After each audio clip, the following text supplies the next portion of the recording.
Sanibonani, nginibingelele ekhaya lamaphupho. Ngiyabezwa abantu abaningi bathi ngingalandi ukuthi kubalulekile ukuthi abantu ngibakhumbuze ukuthi be-subscribe bethathe inamba. Ngobani na? Ngoba mina ngiyanisiza ngokuthi nichazeleke nithole ulwazi, nani niyangisiza ngokuthi ninyuse i-channel yami. Kufaka imali lokho, imali yani yokuthenga idatha, ngiphinde ngibuye ngizochazela omunye obuzile. Sinalo i-page ku-TikTok, sinalo i-page ku-YouTube, ku-Facebook. Igama nje liyafana lithi Sichaza Amaphupho. Okay, ake ngihlale odabeni-ke. Ukuphupha umuntu owawuthandana naye ewasha, ngabe lokho sikuchaza ukuthini? Khona usibuzile leyo mbuzo.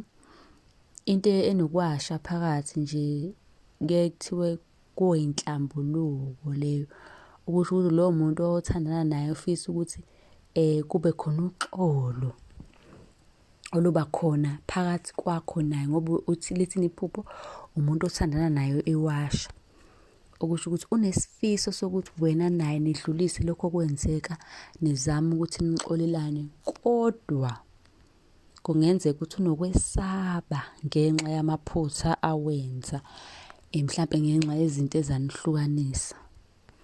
Kodwa akakhoni ukufinyelela kuwe, akakhoni ukuzehlisa.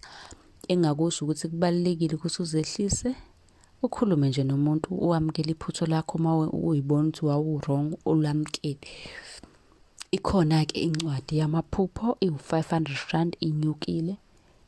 Khona insipho yobulongo, iyasiza ukugeza idlozi, uthandeke nje, isiza okuningi.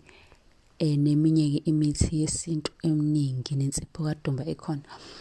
Ngizoshiya inamba khona la kwi-video. Ngiyacela ukuthi ningakhohlwa uku-subscribe.